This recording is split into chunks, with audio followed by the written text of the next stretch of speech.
हे जीवन सुंदर आहे. भाग दुसरा. स्वरा स्कूल बसमध्ये चढेपर्यंत मानसी फाटकाजवळच उभी होती. स्वरा स्कूल बसमध्ये बसून गेलेली पाहिलं आणि मानसी घरात आली. राघव ऑफिसची तयारी करत होता. स्वराच्या वागण्याबद्दल ती राघवसोबत बोलत होती. काहीही विचार करतेस तू?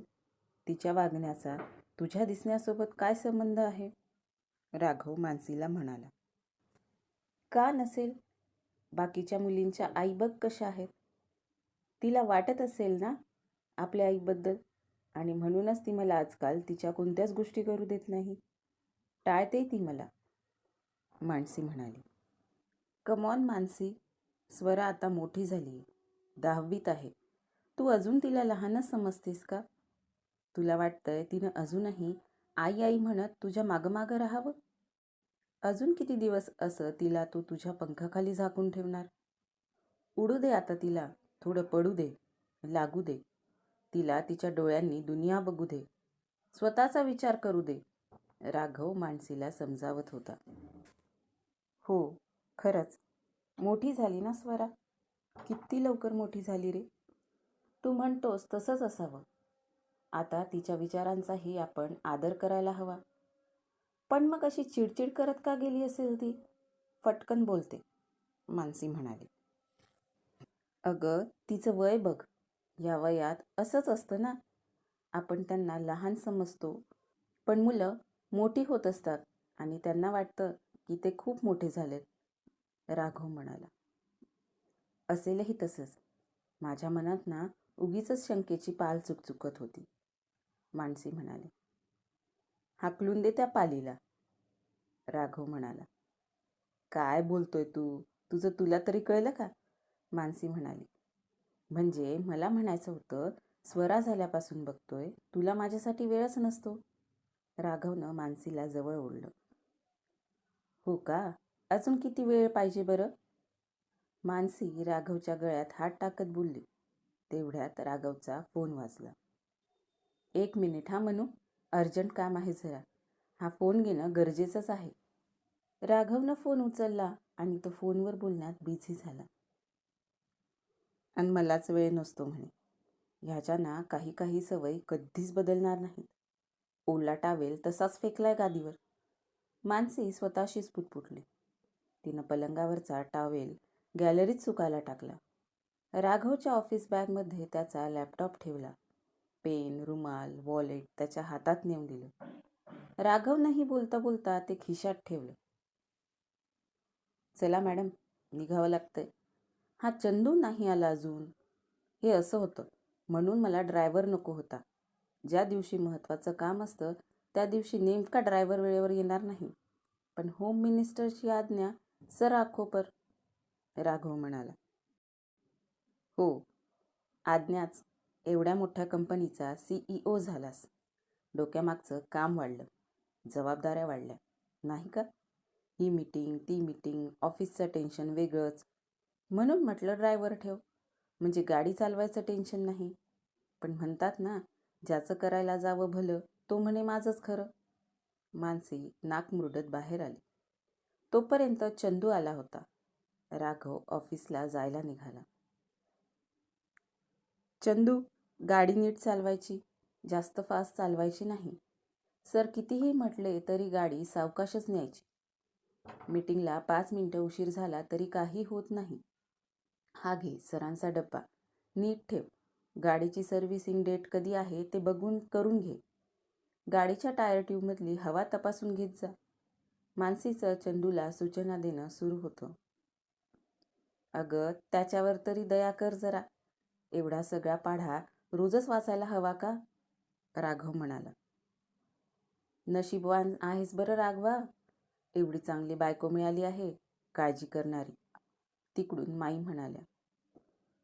हो, ते तर आहेच ग माई. चल मानसी, निघतो आता. गाडी हवी आहे का तुला? चंदूला माघारी पाठवून देतो काही काम असेल तर. तसं पण आज बाहेरच्या मीटिंग्ज नाही आहेत. ऑफिसमध्येच असेल मी दिवसभर, राघव बाहेर निघत बोलत होता. बाहेर म्हणजे असं कुठं जाणार नाहीये मी. जाऊन जाऊन आश्रमातच जाणार ना, त्यासाठी माझी गाडी आहेच की. आज माई येत असतील तर त्यांना पण नेईन सोबत, मानसी मागं येत बोलत होती. मानसी दारापर्यंत राघवला सोडायला गेली. आश्रमातलं सगळं सुरळीत सुरू आहे ना? आजकाल माझं जास्त काही लक्ष घालणं होत नाही. सगळा भार तुझ्यावरच सोडलाय मी, राघव म्हणाला. हो रे, सगळं नीट सुरू आहे. एक अडचण सोडली तर, मानसी म्हणाली. काय ग, कसली अडचण?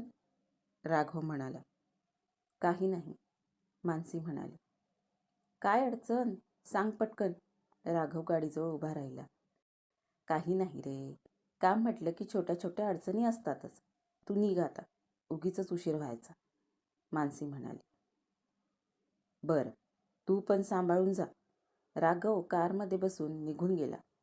मानसीचं लक्ष फाटकाच्या बाजूला लावलेल्या नेमप्लेटवर गेलं. सकाळच्या पावसामुळं त्यावर पाण्याचे थेंब जमा झाले होते. मानसीनं साडीच्या पदरानं ते पाणी पुसलं. नेमप्लेट स्वच्छ दिसत होती आणि त्यावरची नावं लख्ख चमकत होती.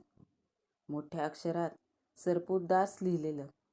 त्याखाली त्रिशला, राघव, मानसी आणि स्वरा, सगळ्यांची नावं एकाखाली एक. माझं घर, माझी माणसं, माझं विश्व. मानसीनं नेमप्लेटवरून मायेनं हात फिरवला. एक गोड हसू तिच्या चेहऱ्यावर आलं आणि मानसी घरात आली. गीता, एक कप स्ट्रॉंग कॉफी कर बरं. आणि माई कुठं आहेत? मानसी म्हणाली. माई आत त्यांच्या रूममध्ये आहेत. गीता कॉफी घेऊन आली. बरं, आज जरा तेवढं सामान आणून घे दुपारी.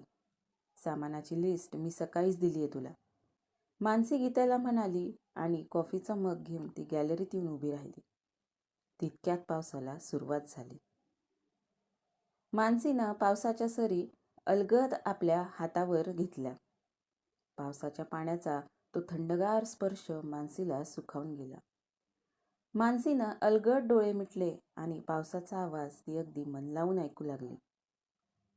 पाऊस पण खटाळ, थोडा तिरपा पडायला लागला. मानसीच्या अंगावर पावसाच्या सरी पडू लागल्या. एवढा वेळ थंड वाटणाऱ्या पावसाच्या सरी तिच्या चेहऱ्यावर पडताच मानसीला त्या उष्ण भासल्या. मानसीनं खाडकन डोळे उघडले. तिच्या डोळ्यात अश्रूंची गर्दी जमा झाली होती. माझ्या आयुष्यातल्या सर्व घटनांचा साक्षीदार हा पाऊस. एकीकडून माझ्यापासून सर्व काही ओरबाडून नेणारा आणि एकीकडं माझ्या जोळीत आनंद अगदी भरभरून देणारा हा पाऊस. मला ढसाढसा रडवणारा आणि सुखाचं दान माझ्या पदरात घालणारा हा पाऊस. कसाही असला तरी पण हवा हवासा वाटणारा हा पाऊस. मानसीनं बोलता बोलता स्वतःच्या चेहऱ्यावर हात फिरवला.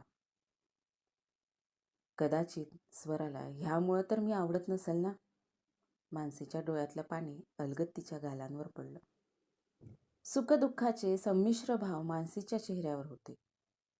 पाऊस मानसीला खूप आवडायचा, अगदी लहानपणापासून. या पावसानं मानसीला खूप काही दिलं होतं आणि खूप काही ओरबडून घेतलं होतं. तरी मानसीचं पावसावरचं प्रेम तसंच होतं. कॉफी घेत घेत मानसीचं लक्ष गुलमोहराकडे गेलं. तिचा तिच्या मनाशी संवाद सुरू होता. गुलमोहराकडून शिकावं मनमुराद जगणं. पानांची साथ नसतानाही बेधुंद बहरणं. रखरखत्या उन्हात डौलानं उभं राहणं. पानं नसली म्हणून काय झालं, फुलांनी सावली देणं. उमलत्या पालवीसाठी अलगद निखळणं. मातीतूनच आलोय म्हणत मातीशी एकरूप होणं. गुलमोहराकडून शिकावं मनमुराद जगणं. आपण कसे असतो ना, संकटांना घाबरतो, पण ही संकटं आयुष्यात पुन्हा उभी राहायची, पुन्हा बहरायची ताकद देतात. म्हटलं तर हे जीवन एक संघर्ष आहे आणि म्हटलं तर ह्या संघर्षामुळं हे जीवन सुंदर आहे. काय होता मानसीचा आणि पावसाचा इतिहास? पावसानं मानसीच्या आयुष्यातून असं काय ओरबडून घेतलं होतं? जाणून घेण्यासाठी ऐकत रहा कथा मालिका हे जीवन सुंदर आहे. आजचा भाग कसा वाटला कमेंट करून नक्की सांगा आणि कथेच्या पुढच्या अपडेटसाठी चॅनलला सबस्क्राईब करायला विसरू नका. धन्यवाद.